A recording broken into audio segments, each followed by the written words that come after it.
Welcome back to my channel! So nakikita na naman guys, mayroon naman akong bagong product na i-review sa inyo guys. Ito ang Betadine. Ayan guys. Hindi siya ayan siya. Ipopost ko na rin po dyan sa aking video para medyo malinaw at mabasa nyo. So ito guys, nagtitrending na naman to. Isa tong product na to na ini-endorse ni Hera. Hindi ko masyadong familiar yung pangalan, pero ang pagkakatanda ko, Hera yung pangalan nung seller din siya dito sa mga shopping natin, online shopping. Ayan, eto guys yung nire-recommend niya. Hindi siya endorser nito. Kumbaga, nire-recommend niya itong product na to na gamitin para sa ating underarm, lalo na sa mga namamawis ang mga underarm. Pag ginamit daw natin to guys is wala daw tayong hindi na daw natin kailangan magdiyo kasi nakakatanggal daw siya ng bakterya sa ating underarm. Kasi nga kaya daw nagkakaroon tayo ng bakterya sa underarm dahil nagki-case siya yung bakterya na yon is nagki-case ng body odor. Ayan, katatapos ko lang mag-shower. So, inano ko siya, hinuli. Masyado yatang malaki yung butas ko. So, ayan, binutasan ko siya.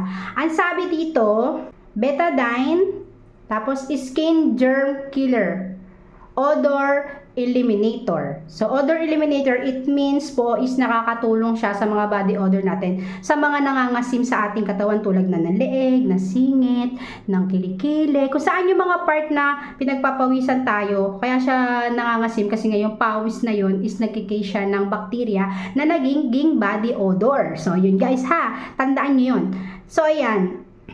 Sa ingredients niya, hindi ko masyado mabasa dahil medyo malabo ang aking mata. So, expiration, 3 years po expiration niya, 3 years. Tapos, 60 ml siya, and then 7.5 solution. Yan, skin cleanser. Skin cleanser talaga siya, guys. So, ayan, maglalagay lang daw tayo sa ating kamay ng 3 drop.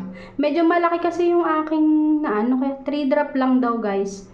1, 2, 3. So, okay lang naman siguro kahit medyo dumami dito. Okay lang. Itatry ko kasi, like sa aking kilikili. Tapos sabi nila, nakakaputi daw to. Ibababad lang natin ng 1 minute. 1 minute lang. So, ayan. Lagay ko siya sa isa. Ayan. 3 drop na nilagay ko dito. Hindi ko alam kung tama kung 3 drop kada area eh. Hindi ko alam eh. Basta, yan, ang dami kong nalagay. Oh my God, sayang. So, binalik ko. Binalik ko kasi bumuho siya. Laki kasi ng butas. So, ganyan lang karami guys yung nilagay ko. Sa kabilang side naman. So, ayan. Yan na. Nilagay ko siya sa underarm ko. Titignan natin kasi nag-exercise ako. So, tapos na ako maglinis ng aking buong katawan. Saka ko siya nilagay. Kasi nga gusto kong makita nyo na ginagamit ko. Nag-picture na ako ng aking underarm kung talagang hindi siya magda-dark at wala tayong ilalagay. So, orasan ko siya ng 1 minute. Titingnan natin, 1 minute. So, yan. Mga 5. Yan. Basta 1 minute lang. 1 minute lang, guys. Hindi ko na papatayin yung video at tingnan natin. 1 minute lang. So, ayan. Sa amoy sakto lang naman. Amoy gamot. Pero hindi siya katulad nung katulad na normal na ginagamit natin na Betadine. Hindi siya ganon. Kasi sa ibang Betadine, di ba nag-iiwan siya yung normal na Betadine na nilalagay sa sugat, nag-iiwan siya ng bakas na red. Kung sino yung gumagamit dito ng Betadine, nag-iiwan siya ng bakas na red. Etong cleanser is wala. Wala siya, wala. Hindi siya nag-iiwan ng red. Ayan, 1 minute lang. So, nag-base ako sa aking video, ayan yung aking kilikili. Medyo na-damage na naman siya. Ewan ko ba sa kilikili na to? Parang wala na yata pag-asa. So, ayan guys, babanlawan ko na siya. Wait lang. So, ayan guys, nabanlawan ko na po ang aking underarm. Ang pakiramdam naman sa kanya madulas. O dahil nga siguro gumamit din ako ng sabon kaya madulas. Sa amoy.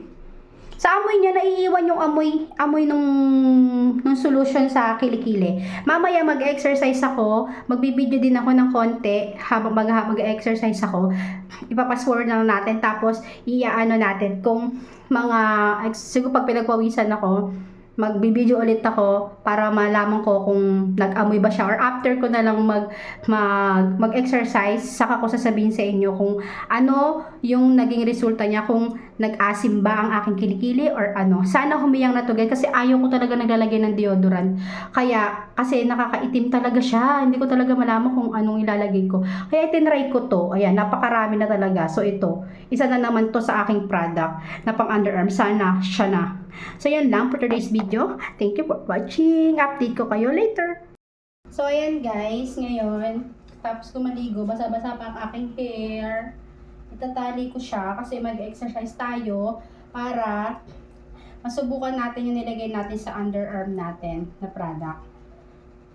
Malalaman natin agad to kasi pagka naglalagay ako ng ibang deodorant, napapansin ko pag pinagpapawisan ako, nangangasim siya. So ngayon, malalaman natin kung hindi siya mangangasim. Malalaman natin ngayon. Kasi mag-exercise ako ng 1 hour. Malalaman natin kung mangangasim ang aking underarm. So tinali ko, nabasa pa yung buhok ko. Lagyan na tayong headband. At hahanapin ko pa ang aking playlist para habang nag-exercise tayo. So, ayan na guys. Ang pakiramdam nung nilagay ko sa underarm ko na Betadine, dry na dry siya guys. Dry na dry. Nagkikikilos na ako dito sa bahay pero, yan, dry na dry pa rin siya. Dry pa rin yung pakiramdam niya. Hindi siya nagpapawis. Medyo, hindi naman mainit ngayong panahon pero pakiramdam ko, hindi katulad ng normal na naliligo ako pagkatapos ko maligo. Pag hindi ako naglagay ng deodorant, pinagpapawisan na siya.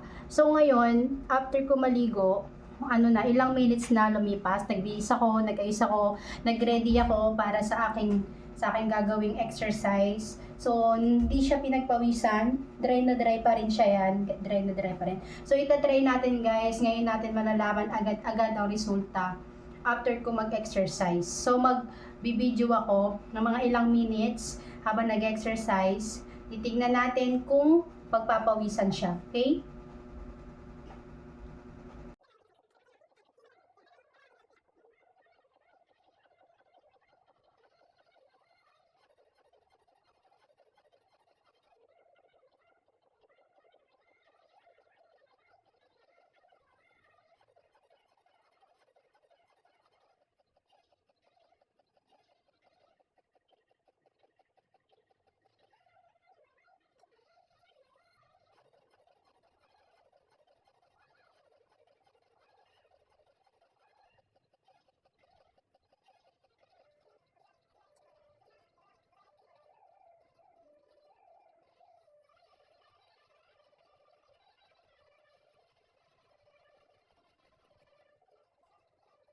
Na. Check. Wala pa rin pawis.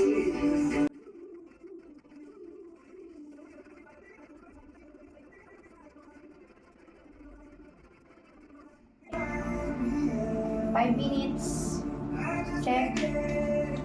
Yan, pinagpapawisan na guys.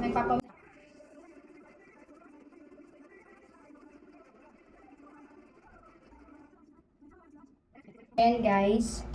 Nasa 6 minutes na tayo, pinagpapawisan siya, pero madali siyang pinagpapawisan siya guys, pero wala siyang amoy. Wala siyang amoy guys. I-update ko kayo later, after kung matapos na exercise. Kasi 1 hour to, hindi ko mabibidyo yung 1 hour na pag-exercise ko. So, i-update ko kayo pagkatapos kong mag-exercise, kung mangangasim ba siya or hindi. Pinagpapawisan siya guys, pero wala siyang amoy. As in. Wala talaga kahit konti. Pati yung amoy nung nilagay natin na liquid kanina na Betadine, wala rin. Nawala na yung pinaka-amoy niya. So yan, update ko kayo later pagtapos ko mag-exercise after 1 hour. After 1 hour pala. Thank you. Ay, grabe. Update guys sa ating underarm. Katatapos ko lang mag 1 hour pagod na Hiningal pa ako. Ayan, kita-kita nyo naman yung pawis ko. Ayan. 1 hour challenge ko ang ating Betadine product. Kung hindi talaga mangangasim ang aking underarm. Wala akong ginamit na kahit anong deodorant. So, nag-try ako ngayon. Ayan siya. Kung makikita nyo, pawis na pawis ang aking kilikili. Ayan. Diba? Pawis na pawis siya, guys. 1 hour ako, challenge ko yung Betadine kung mangangasim ang ating kilikili. Pinagpawisan siya, oo. Pero, guys, promise, 100% guys. Legit. Pero, i-update ko pa kayo by tomorrow, bago ako maligo, bukas, kung hindi talaga siya mangangasim. Okay? Kasi meron akong ginagamit na antiperspirant at meron din akong ginagamit na nagte-trending na whitening cream.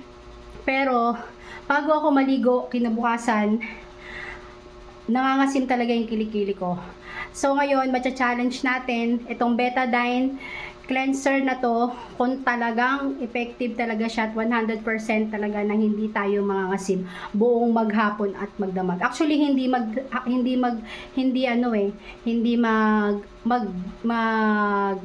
at magdamag eh. Magdamag kasi naligo ako 9 o'clock ako naligo ng gabi. Now, time check is already 11 o'clock. So na-exercise ako nung 1 hour. Nagpawis siya. And then, yan, kung makikita nyo, yan, pawis na pawis ako guys. As in, pawis na pawis talaga ako. Tatapos ko lang mag-exercise. Ayan, yan pa, outfit check pa tayo. Yan, katatapos ko lang talaga mag-exercise. So, legit guys. Update ko kayo by tomorrow. Paulit-ulit tayo. Sobrang hingal ko. Oh my God. Hirap magpapayat guys. Kaya ngayon natin matcha-challenge ang ating Betadine product. So, yun lang. Bukas, update ulit ako at saka ko i-upload ang video pag hindi talaga nangasim ng buong araw. Time's up! Time check guys! Maliligo na ako for today. So, umabot na ng 12 hours yung hinugas nating Betadine sa ating underarm. So, ngayon, medyo nagpawisan ako ngayon kasi hindi talaga ako nagbukas ng electric fan pa bago maligo. Kung aamuyin ko siya ngayon dahil pinagpawisan ako, wala siyang amoy. Wala siyang amoy. So, malalaman natin kung talagang tatagal talaga siya. Kasi ang sabi kasi doon sa product, napanood ko doon sa live nila ng Betadine Skin Cleanser, ay gagamitin lang natin siya ng 2 to 3 times a week.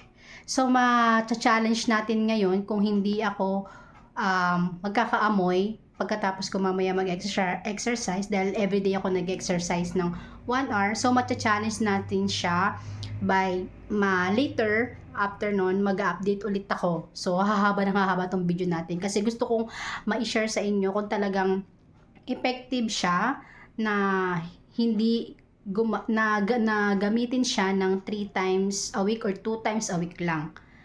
Itatry natin siya guys. Okay? Update ko ulit kayo mamaya. Maliligo lang ako. Mag-exercise ako ulit. After exercise, i-update ko kayo kung nangasim ba yung underarm ko. Dahil hindi ako mag-use today. Okay? So, yan lang guys. Babalik ako kayo later. Hi guys. Ayan guys. Katatapos ko lang mag-exercise. So, ayan. Wait lang. Upo lang ako. Grabe ba? Electric fan shit. Yun nga guys. Kasi electric fan. Check tayo ng ating underarm. Yung sa Betadine use natin kahapon, hindi ako naglagay today.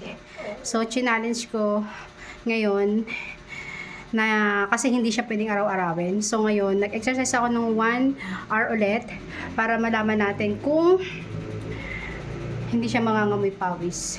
So, check tayo. Wala siyang amoy guys. Ayan. Wala din. Sorry, natakpan ng video. Ayan, wala din. Para talaga siyang amoy. Ayan. Wala siyang amoy. So, titignan ulit natin by tomorrow ang ating final check na hindi ako gumamit ng araw na yun. Kasi nga, ang gagawin ko is alternate. Pwede kasing 2 times a week, pwedeng 3 times a week. So, ang gagawin ko is alternate. alternate siya para maging 3 times a week po ang gagawin ko. I-alternate ko. So, ngayon hindi ako gumamit. Babantayan natin siya hanggang kinabukasan. Mag-update ulit ako ng bago ko maligo by tomorrow. Okay guys, grabe, ayun na pawis oh. Pawis na pawis siya guys. Kita niyo ba? Wala akong nilagay. Ayan oh. Pawis, ayan. Pawis yan guys. Oh, ayan. Na talagang totoong pinagpawisan talaga ako ngayon. Okay, yan. Exercise pa more. Sa mga nag-exercise dyan, pwede itong, ano na to, marirecommend ko siya. Ngayon pa lang, nasabi ko marirecommend ko kasi dapat to, dahil ngayon lang ulit ako, hindi ako naglagay today, pagtapos ko maligo, lumipas na ng ano, time check tayo. It's already 11:30, maging 11:30 na. So, 3 hours na ako simula nung maligo ako. So, naggagalaw pa ako. Pinagpawisan pero wala siyang amoy. Hindi ako gumamit ngayon, kahapon lang. So, yan. Ang challenge natin sa ating betadine. Yan. See you by tomorrow, guys. Update tayo, guys. Nakaligo na ako. Hindi ko na ako nakapag-video kahapon kasi may occasion sa amin. So, nung time na hindi ako nakagamit nung betadine, di ba nag-trial tayo kung ano yung mangyayari in the whole day ng hindi ko paggamit nung betadine cleanser. So, hindi ko na kasi na video yon bago ko maligo. Kung i-rate ko siya, okay naman. So, maghapon okay naman siya hanggang kinabukasan ng mga hapon. Bas bago ako maligo, naliligo ako mga 9 PM. So, kahapon, naligo ako mga 7 o'clock kasi may occasion nga kami. Mapaaga ako at nagmamadalit, hindi na ako nakapag-video. Hindi ko kayo na-update kung nangamoy ba siya or hindi. Nangamoy siya konti. Kasi pinagpawisan din ako that time at nagluto din ako. Konting-konti lang naman. So, ngayon, ngayong araw, gumamit ako ulit. Kahapon kasi 'di ba hindi ako gumamit kahapon, maghapon, tapos ngayon gumamit ako. Parang gusto ko siyang i-try ng everyday pero konti lang i-use ko. So yun naman ang i-update ko by the next video. Pero ito i-upload ko na to para ma-share ko na sa inyo yung experience ko with betadine cleanser. So yun lang ang aking update, guys. Abangan nyo ulit yung aking second video sa everyday use ko kung mangingitim ang aking underarm. At kung much better ba siya or hindi. Kasi sa napanood ko na video sa TikTok is hindi daw advisable na everyday. So, itatry ko na everyday kung hindi siya mangingitim.